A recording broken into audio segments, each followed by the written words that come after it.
4958 is the number if you'd like to join the program by phone, 617-396-4958. You can also send a chat message at rumble.com/Moskowitz, and we shall read those over the air. I want to thank my good friends over at TECN TV, the Exceptional Conservative Network, Ken McClanton in particular, for carrying the program. It's been a very interesting week. I am really disciplining myself to do the program every day at 3 p.m. Eastern Standard Time, and I've gotten through my first week with really a great lineup of guests, and the show is starting to pick up momentum, and that's how you do it. You have to be consistent. You have to do the same thing each day. And my goal always has been to develop a live experience for all of the people who are involved, where we could get together and really dig into issues without fear of censorship, without fear or of any external, and just really have a good time and maybe have a few laughs. Okay. Michael D. Shaw is here, as is the habit on Friday. Michael is a science blogger at Substack. Mike, how are you? Hey, just great. Good to be back in LA after being gone for about 18 years. Okay. So, adjusting to things, but, for me, the show used to be at 3, now it's at 12, but hey, it's all relative. Exactly. Not a bad place to be, I would say. If you want to deal with the crazy LA culture, why not, right? Yeah, we're a little removed from that, but there'll be some. Yeah. So, what are the big things on your mind this week? Well, you sent me a note, and I did see this video at Davos, which I've done a few programs on, including with Dr. Michael Rechtenberg from NYU, who's written a book about it. And that was an interview on the street by Rebel News following Bourla,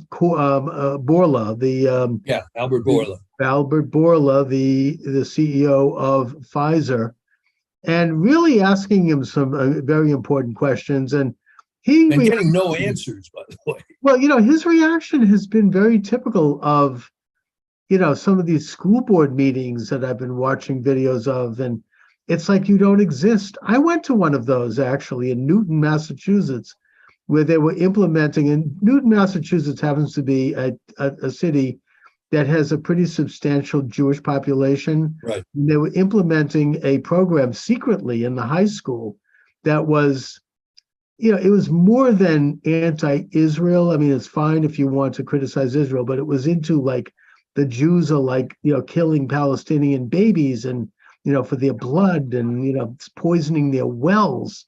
It was absolutely, and this is in Newton, liberal, progressive Newton. And by the way, the school committee chairman happens to be of Jewish background too. He's gone on, he's left that post. Now he's gone on to head up one of these ultra liberal Jewish groups. But there were people who were there who were absolutely railing against this and passionately, and these are respected members of the Jewish community and non-Jews too, who were just getting up and saying, this is a disgrace, you have to resign, how can you do this? And they were reading from it. And I just remember the blank look on the faces. Everything gets very procedural, it's like you don't exist, and they're like, okay, next speaker, okay, we're finished here. Then they move on to some, talking about, the improved toilet seats. It's like it never happened. And it's I don't know if that's like parliamentary Robert's Rules of Order or how that happens, but it's really quite bizarre that. To me, it's acting like a true psychopath. Yeah. That they can't really defend what they did. So now they act like it didn't happen, or it wasn't their fault, or any number of variations of that. But it is pretty sad that it got to that point. If there had been more parent involvement with school boards in years past, a lot of this wouldn't have happened. Right. But it had to get to the point where, to use the old expression, they finally jumped the shark. In Loudoun County, Virginia, which is close to where I used to live, that whole business with the so-called transgender guy who ended up raping 2 girls, and they tried covering it up. It's the same thing. Right. And there's a couple of new cases of that recently. Yeah. And these guys kind of, undressing in a lady's bathroom and just, it's really disgusting. I mean, it's the kind of stuff that even 10 years ago, they would have probably been arrested.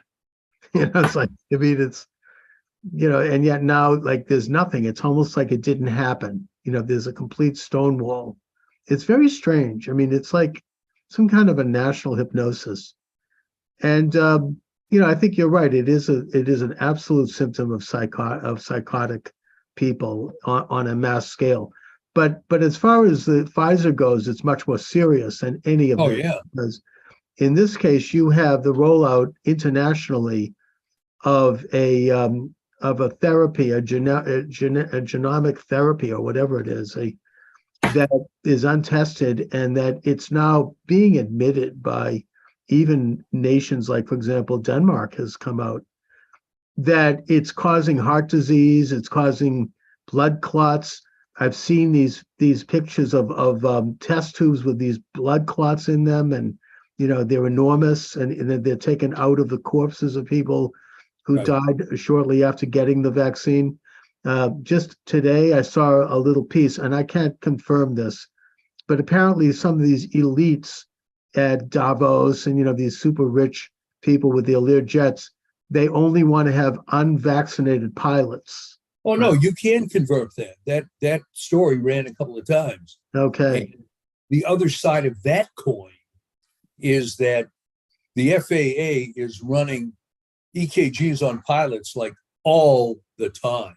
And they're finding a very high percentage, unfortunately, of abnormal EKGs.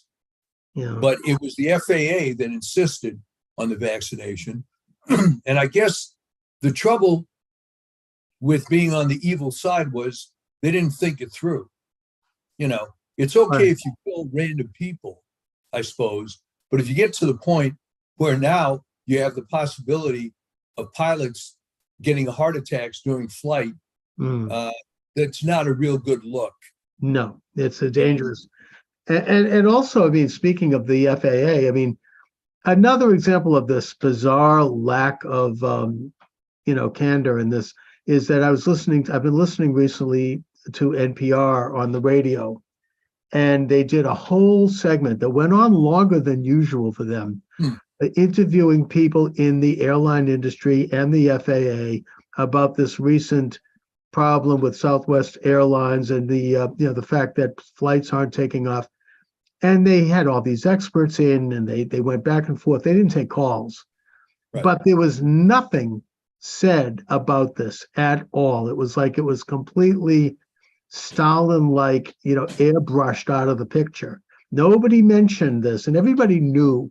You could tell. There's fewer pilots. There's fewer pilots. And they're saying, oh, well, because there were wage differences, and they just had every excuse in the world.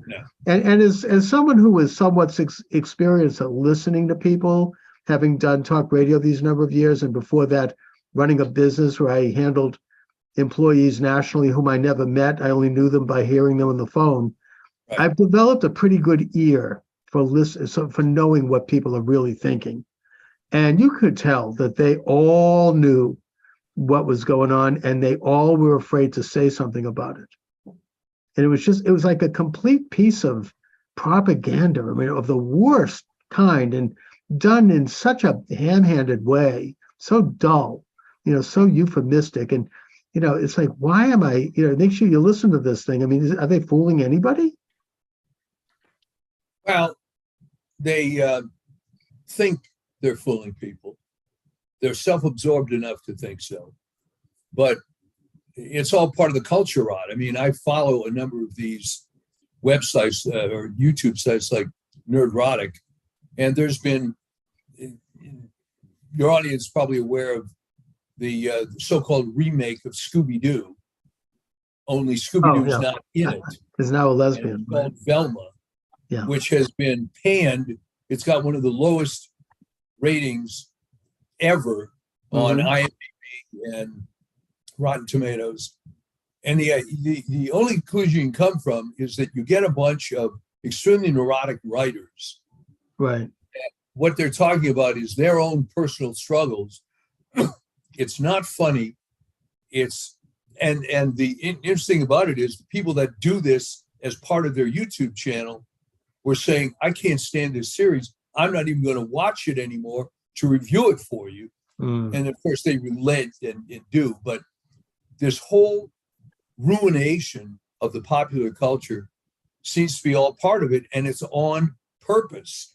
I mean, I read not too long ago on Gab, I think the guy's name is Andrew Tasker, who's a pastor in Minnesota, I believe, who Mhm. makes the point that when people like Ben Shapiro and others talk about, look at the hypocrisy of how Trump is treated versus, there's no hypocrisy. The hypocrisy is the point. And he made the point that there's no hypocrisy here. When those riots were going on with George Floyd, that was part of the apparatus of the state. Right. How They, clear. they could have stopped it, but they didn't. No, and it in a way it showed that it demonstrated that Trump was actually not in control anymore. Right. In that, in the case of Portland, Oregon, when they basically were storming the Hatfield federal courthouse, talk about an insurrection, throwing Yeah. crap at it and spraying it and throwing stuff at judges and clerks as they entered and exited and laying siege to it. Trump actually sent some federal agents down there to try to arrest some people. Right. And it was viciously attacked for doing this. I mean, you went off the property and all of a sudden, oh, you're a fascist. And how could you do this? And people, I remember somebody I know personally, I mean, a left winger, literally wailing over this. Oh, breaking down. Like this is so horrible. And then the other example during that was when Antifa, BLM firebombed St. John's Church across the street from the White House. Right. Talk about an insurrection. I mean, they were trying to break into the White House, but St. John's Church, every president since Madison has worshiped there. It's a historic edifice. It's one of America's most revered buildings, completely firebombed. Trump goes out and he basically tries to show a little show of strength by saying we're not going to be defeated. He goes there, he holds up a Bible, and it's weird that he was like vilified for this for reasons that are not rational. I mean, there's no clear explanation for what he did wrong. I mean, it's like, he really was losing control over the narrative, which shows that I mean, the same people who were in control are the same people who stole the election.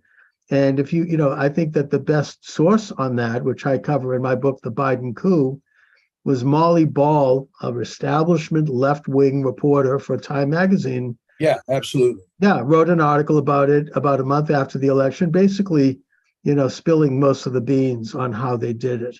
So you can Well, check she it was kind of proud of it. Look at what out. we did for our side.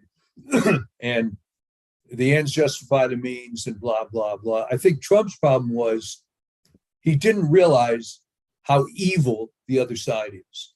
Right.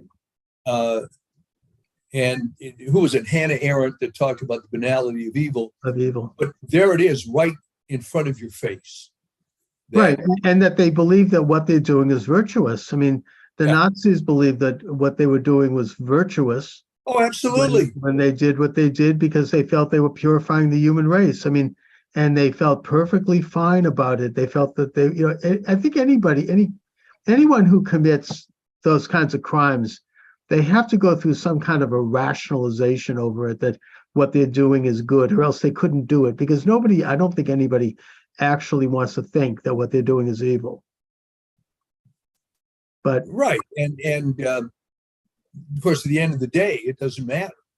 Well, right. At the end of the day, either it's good or it's evil. And I think the trouble is that people aren't connecting the dots.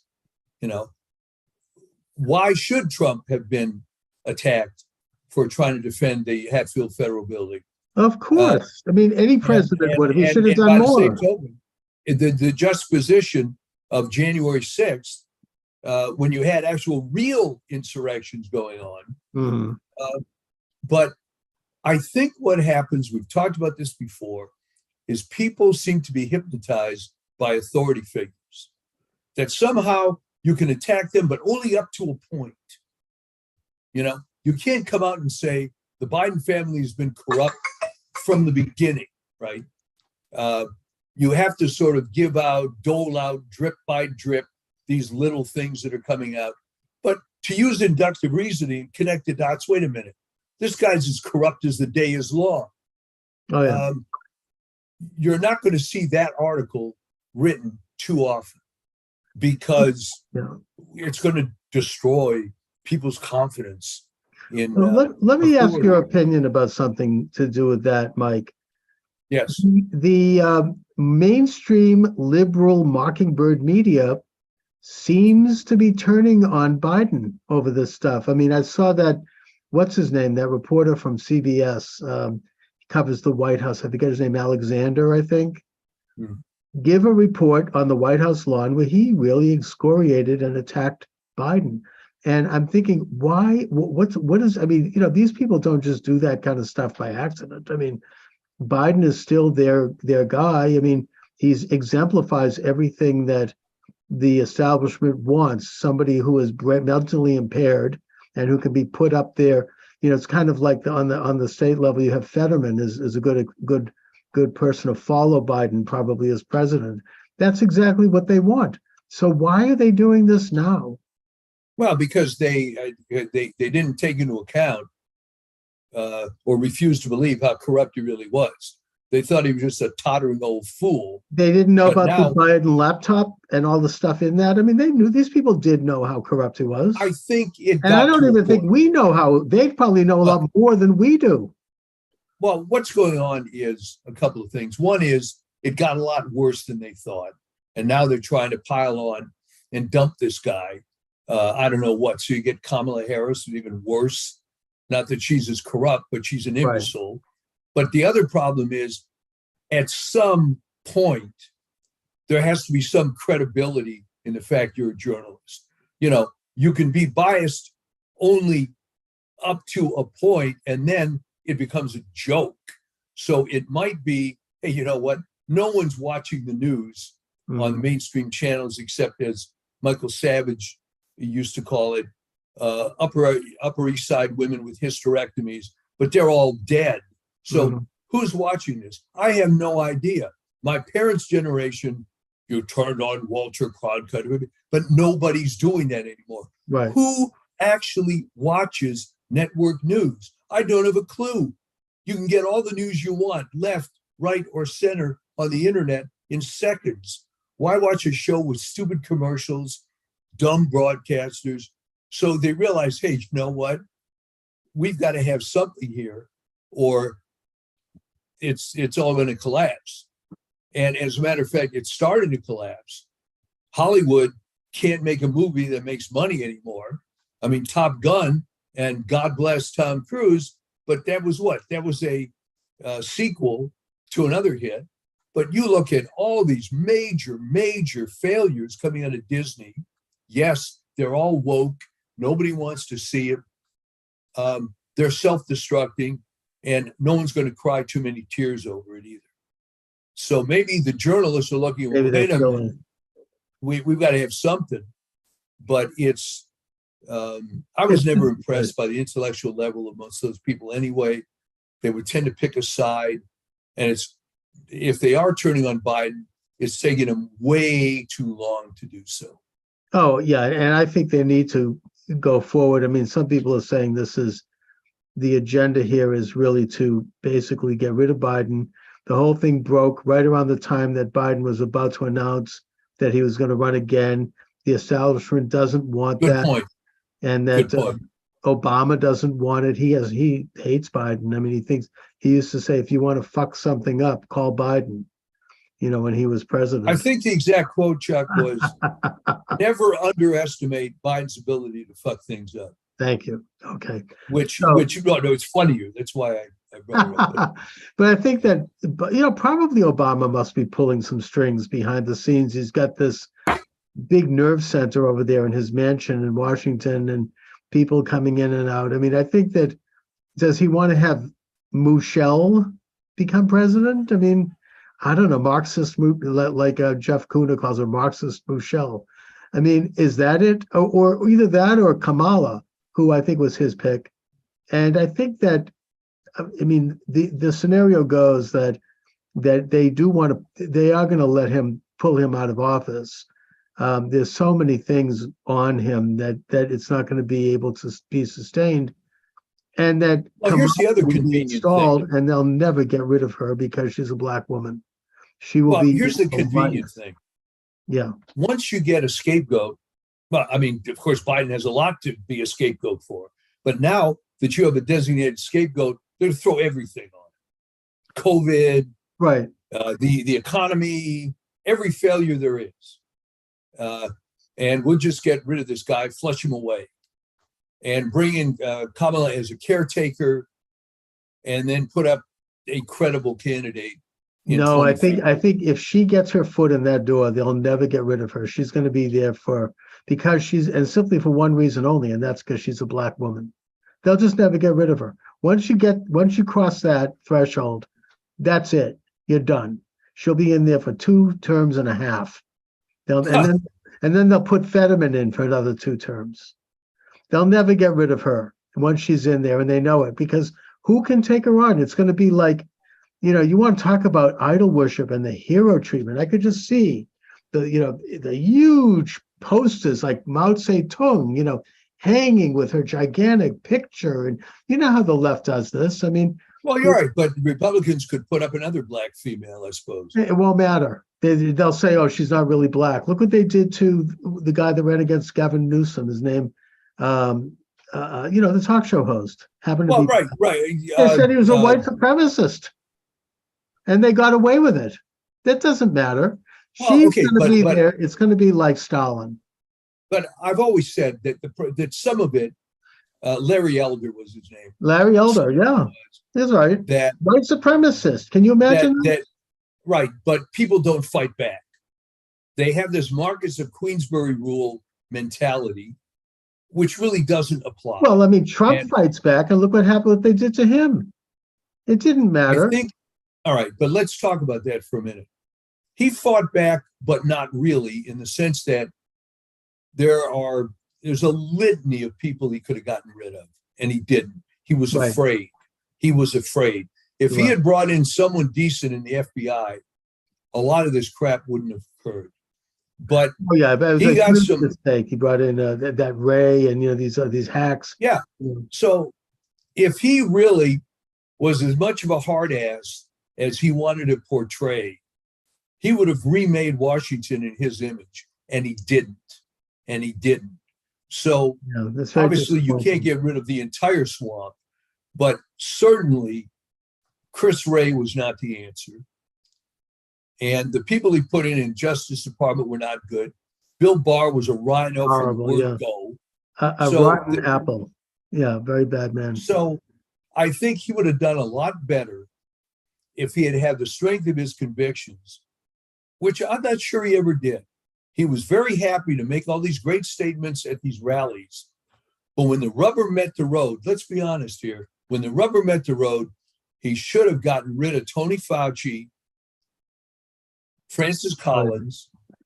And he was warned too by Peter Navarro, who actually tried to, and he kind of believed these people. I don't know if it's naivete, or I think that, they as we said last time, that they massaged his ego. They knew how to play Trump. I mean, these people study people's weaknesses, and Trump has a weakness in that area. Here's the other thing. I'm just saying, this is kind of a weird analogy, but when I was a very young salesman, my company was bought out and by another group. And then I'd get there and I'd tell my wife, I don't know, this is weird. All these people are strange. They're all incompetent. And of course, the natural reaction was, well, what do you mean? You're the only guy there who knows anything? And I'm thinking, yeah. And it was, so I think what happened was, and the enterprise failed, by the way. But in the case of Trump, he's not stupid.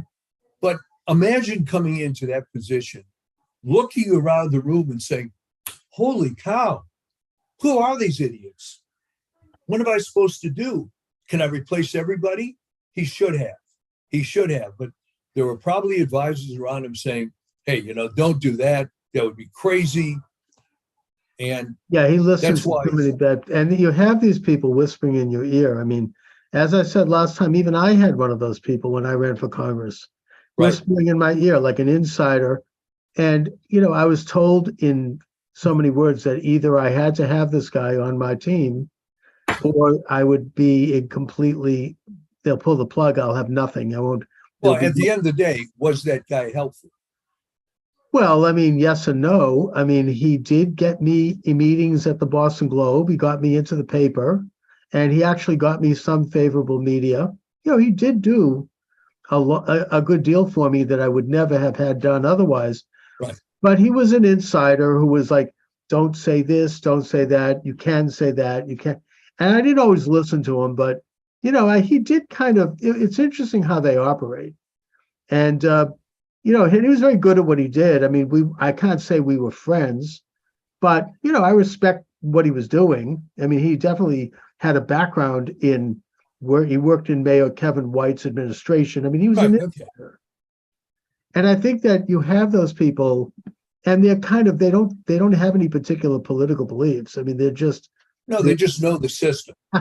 Yeah, I mean, if someone told Trump, you don't want to be a bull in a china shop here, but unfortunately, that's exactly what he should have been.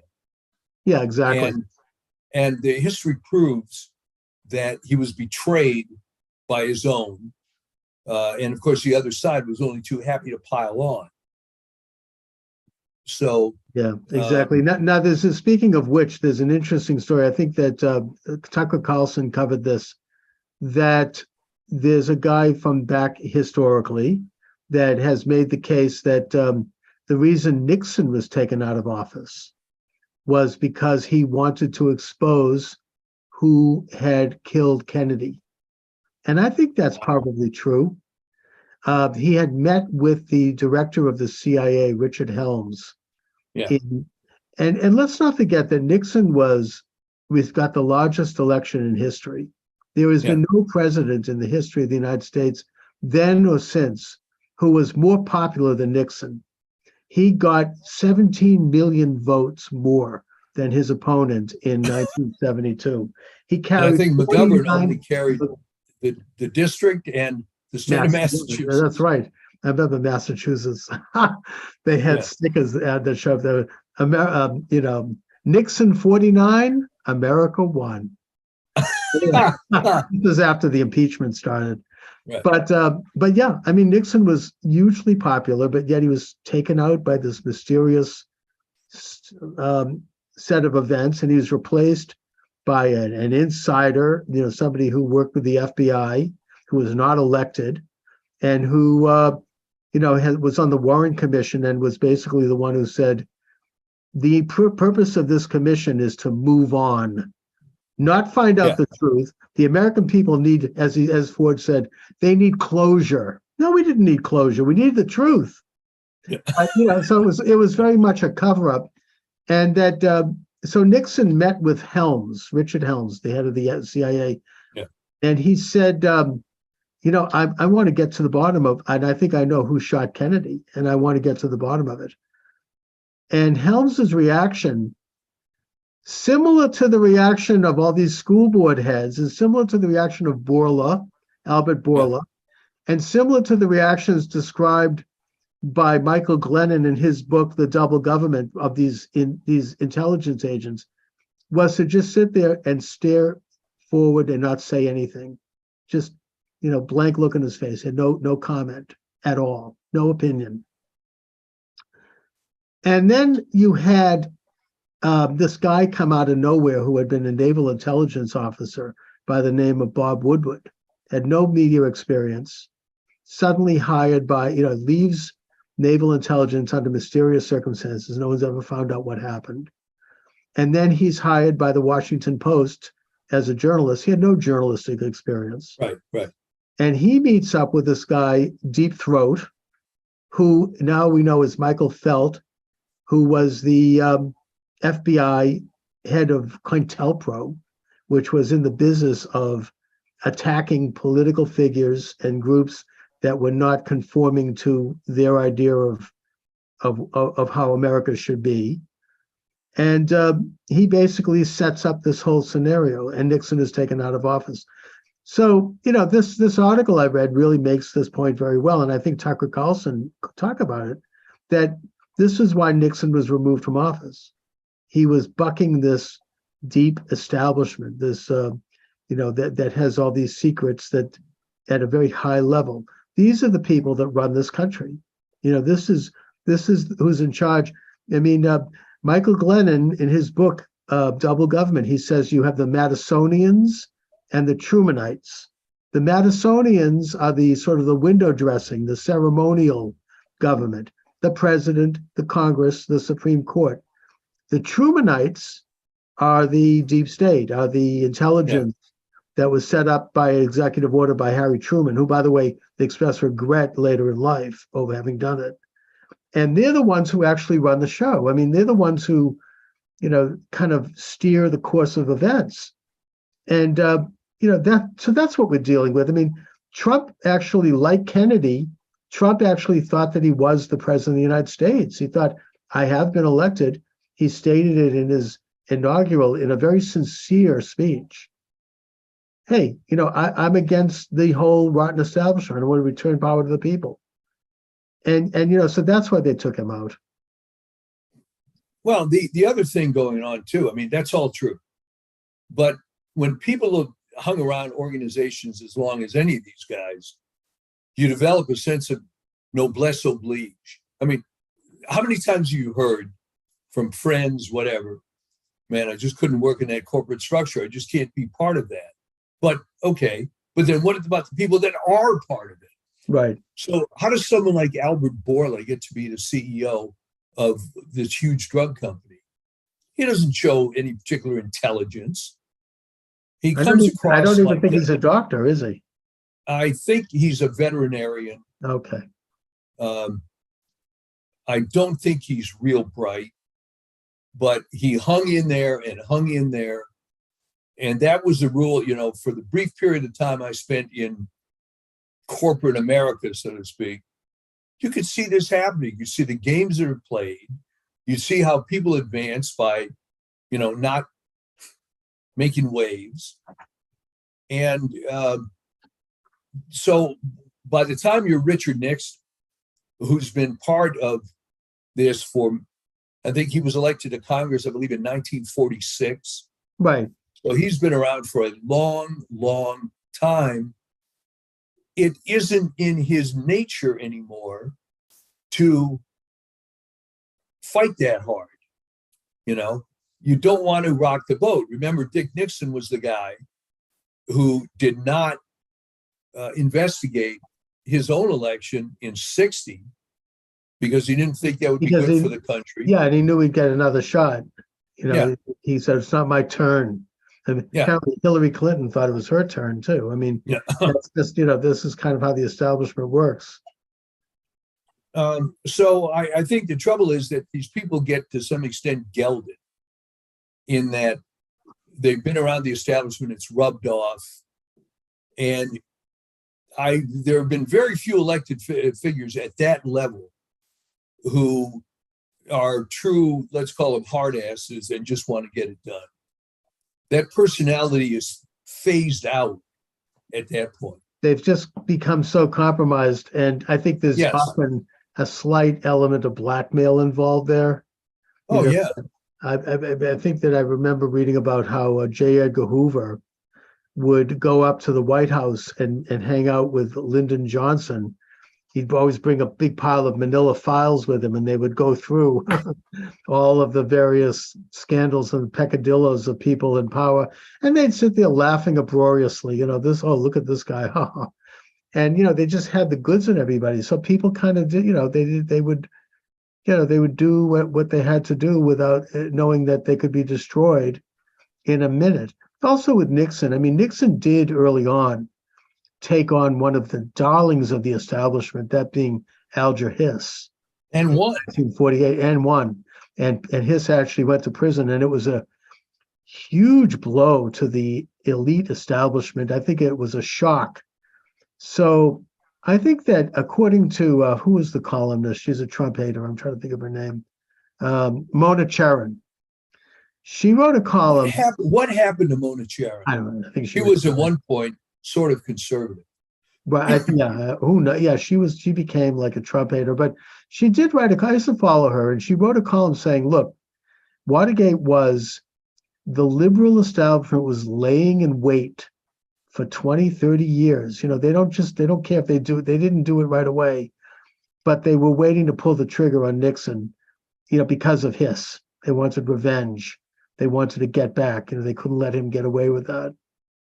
So I think that's plausible. No, I'm sure that's the case. And what makes it even more sick is, what did he get away with? Hiss was dirty. Oh yeah, I mean, Hiss was one of these classic amoral establishment figures, had no ethics at all. Well-to-do. Rose up the ranks. After he left, he was Undersecretary of State.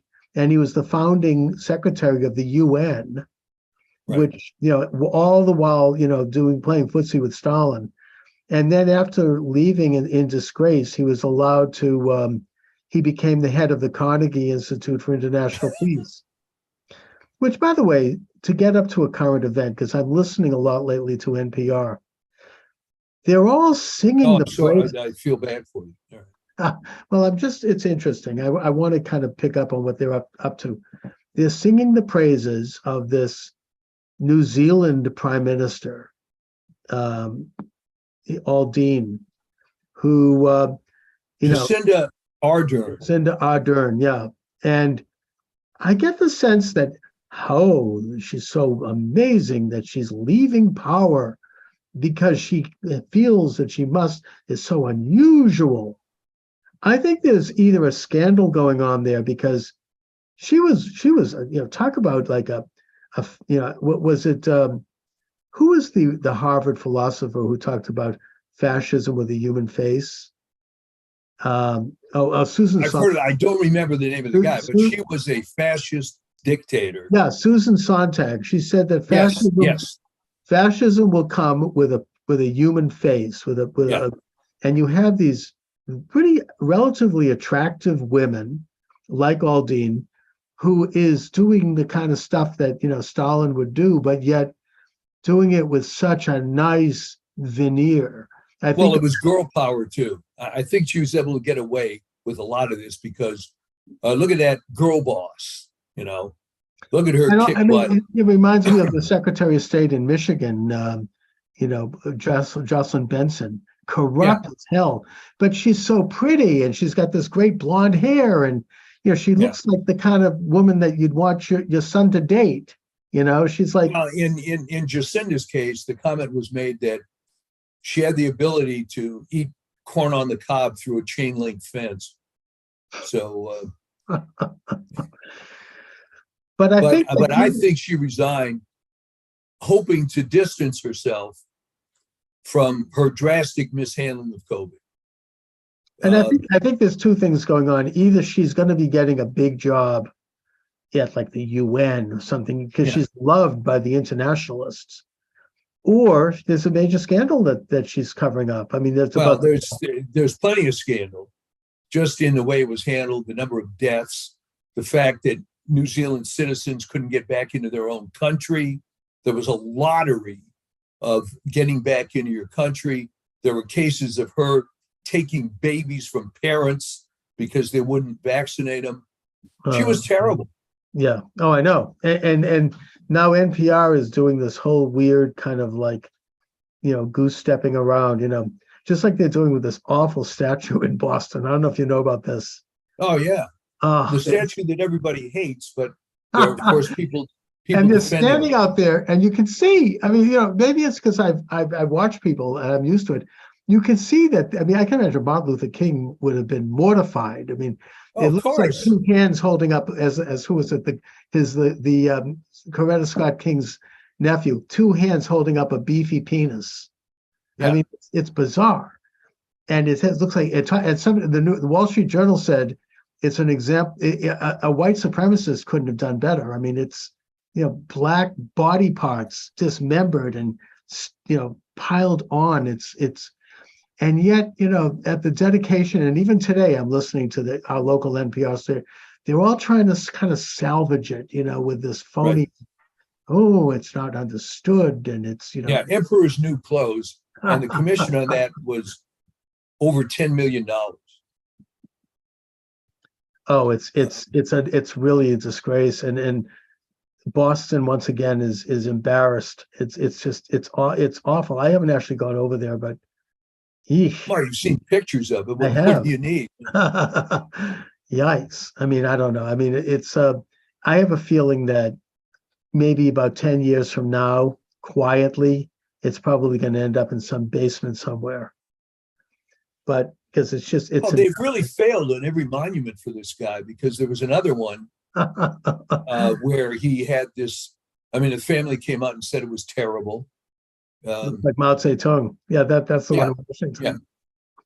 so it, yeah, I mean, the idea that art has deteriorated to this point, but I think it's all purposeful. Yeah. Nothing like this happens by accident. Someone had to approve this design. Who would have approved it? What kind of sick mind would have approved it? Oh, I don't know, but it's bizarre. It's really like it's so like demoralizing to view it. Well, I mean, the only funny thing is this is what the establishment could do. And now that they're trying, although not that heartily, but some areas are trying to defend it, as you say, what's there to defend? They are defending it, yeah. And they're doing it through gritted teeth. You can see that everybody knows. This is another example of watching people and seeing that they know that this is bull, and yet they're pushing forward. So anyway, back to the Borla situation. I mean, all of these things don't have an impact in the big sense. They do, but they're not destroying lives. Whereas these Pfizer vaccines are. People are dying all over the world. And I think that the people who are dropping dead in public, like I don't know if you've seen this video that's making the rounds. It's banned, but it shows people, on television, passing out at podiums, passing out and dying, or having heart attacks. And these are only the people that we see having this, the visible people, athletes, and but it doesn't account for all the people that you don't see. Well, I mean, here's what they're going to hang their hat on. That in science, you have to have data, and you have to be able to prove something. All right. So the only way you can prove this, the only definitive thing you can do in medicine is an autopsy. All right. So you would have to do autopsies on millions and millions of people and come to these conclusions, because otherwise you're not going to be able to establish this link between this vaccine and the death. And frankly, even if you started doing animal studies, the argument could be made, well, that's a rodent, or that's a monkey, or that's a dog. And they're always going to dissemble about this, but you have to be deaf, dumb, and blind not to realize what's going on. But you're never going to be able to. When the swine flu in the late 1970s, when it became quite obvious that it was dangerous, and that I think 6 people died, the government immediately pulled it off the market. There was no cover up. It was like it was done because they could, whereas now it's like they're digging in and they're keeping it. Well, here's the difference. All right.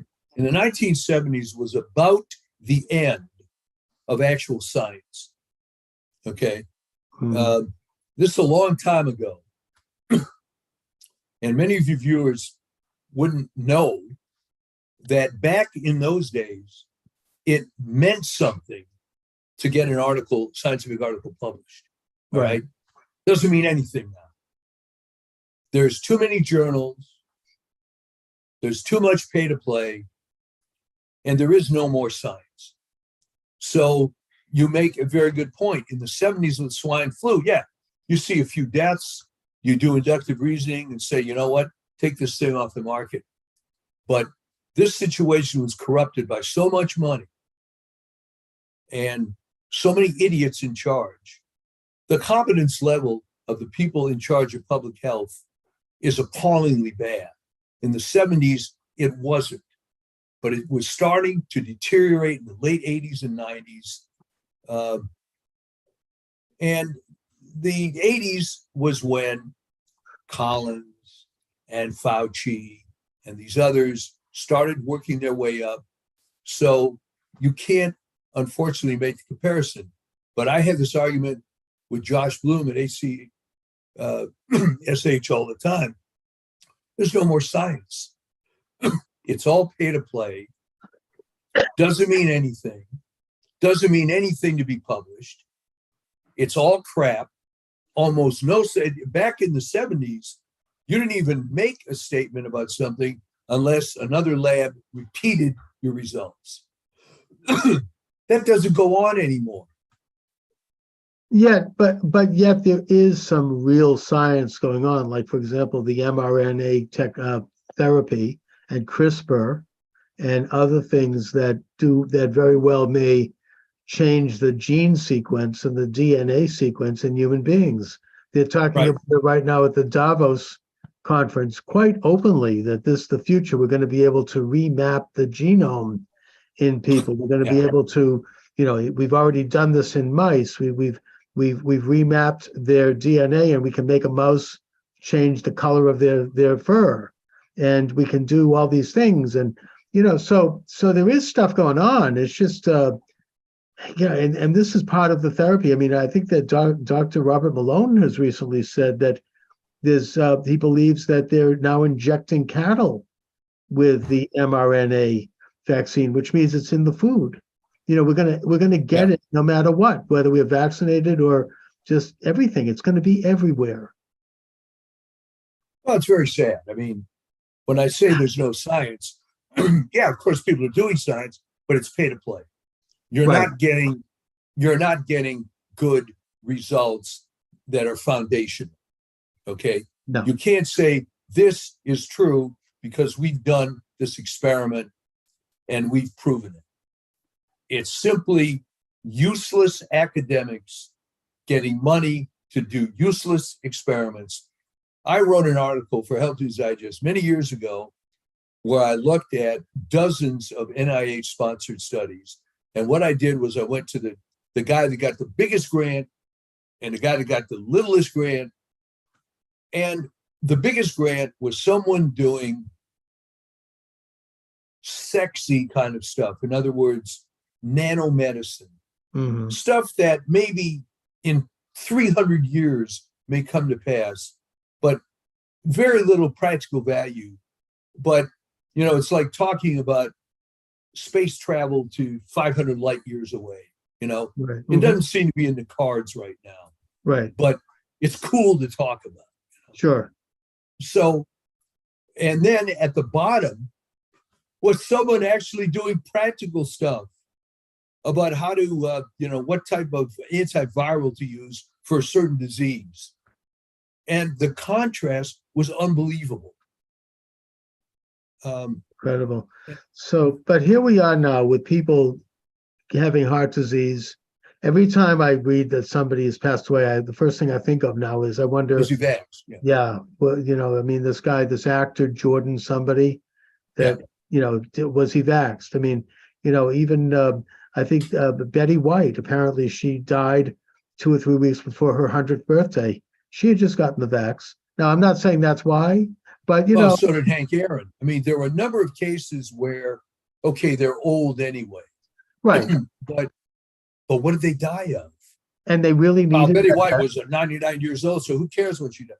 But there's always going to be a way to dissemble. Well, I mean, Right. we should care. I mean, this is, it's like it's. No, I'm being I know what you mean. sarcastic. Now, look, Mike. I mean, look. As you know, I mean, I've had the vax, and my family, and and my family. I begged them not to have another one. And when I say I begged them, I mean I had to roll on the floor crying to get them not to do it. But they agreed not to do it. Thank God, All right. at least for now. Not But to get personal, but have you had an EKG recently?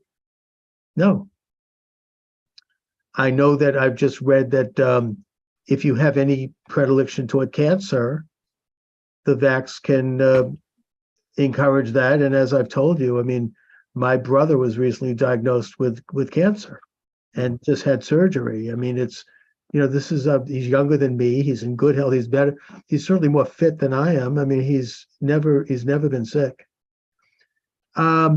And I think everybody probably has a story like this at this point. It doesn't look right. It looks very suspicious. Well, it isn't right, and it's not going to affect everybody. Right. But you might consider just having an EKG. It's not a big deal. Right. No, I agree. What can you do, practically? I mean, is there any good news out of this, or are we going to all be dead in 3 years? The interesting thing about the heart is that, notwithstanding blockage, which in my case I did have bypass, but it's self-repairing to a great extent. Myocarditis is serious, and this nonsense that they were saying about mild myocarditis. I mean, what a joke. Okay. But there are, in a sense, the heart is simple in that there's either plumbing issues or electrical issues. So you would probably feel better. And a lot of your viewers that have had the vaccine might feel better getting EKG.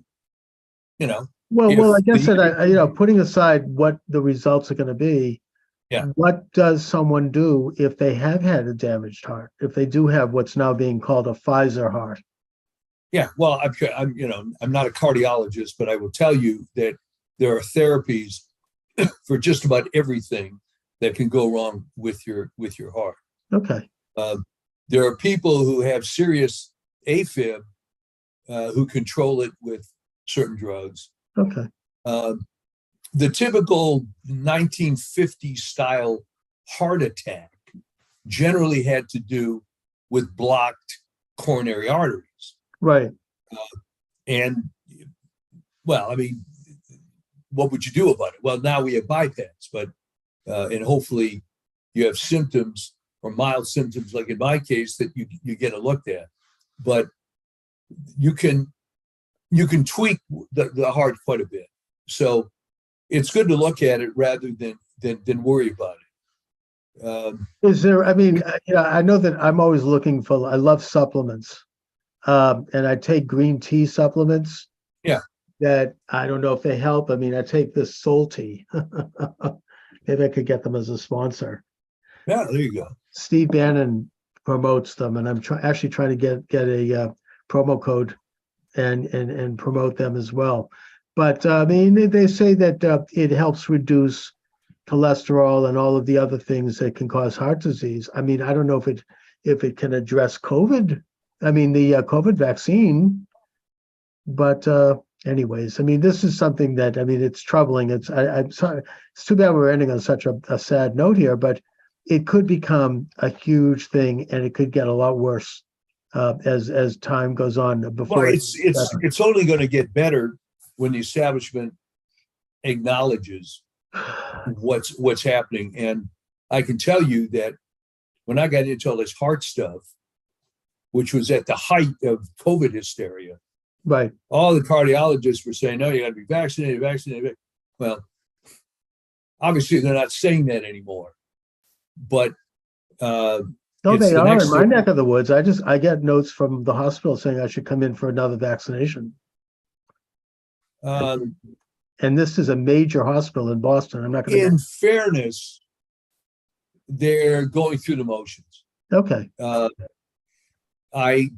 people that might be a little less conscious of this stuff than I am might go in and get the vaccine. Oh yeah. No, I'm not defending it, but I'm saying that the alacrity that the cardiology community had in 2021 about you got to get vaccinated, they've backed way the hell off from that, and you don't see this anymore.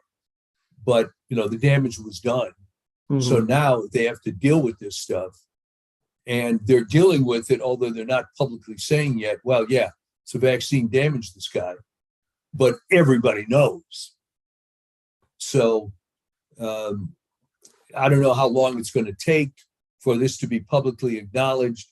I suspect that you're going to have to go through a generational thing. The current management of Pfizer is going to have to be gone, and But they were already building a new vaccine. They want to combine COVID and flu. Yeah. So they're still pushing it for children. Yeah. So you're not going anywhere. They're talking about it in Davos, I think. I mean, it's part of. I mean, we could talk about the aspect to this that has to do with the world agenda policy. But anyway, that's for another. Imagine the merchandising aspects of this. Okay, a product is mandated. You have no liability. The government's paying for it. Yeah. It's literally a license to print money. Oh, the money is incredible. I mean, didn't McDonald's or Burger King or one of the fast food chains recently put the vaccine on the cover of their French fry wrappers? I think. No, they did. I saw it. Yeah. Anyway, Mike, so do you have anything coming up on your Substack? Okay, now that I'm settled and you've seen my stark looking office, if you look to the left or right, you see boxes piled up and so on. But we're back in California. I've got my 2 gigabyte internet connection, baby. Cool. So we're getting back into it. I was going to write something in time for this show, but then I realized, wait a minute, it's 12 o'clock, not 3. So I know it'll take a while to get into the new rhythm. Yeah. But I'll just leave you with this. You keep mentioning this guy, Michael Glenn. You've got to get him on the show. Something I really would like to. I mean, he actually spoke just before the pandemic at Wellesley College, so he's out there. And I don't know if he and I did not see eye to eye, but he did compliment me and say, even though I don't agree, I get what you're saying. I mean, you make the point. Yeah. So we'll see. Anyway, but yeah, I might contact him. That would be cool. Yeah. Right, so next time we will do it again. Indeed. And best of luck in the move. Indeed. Take care.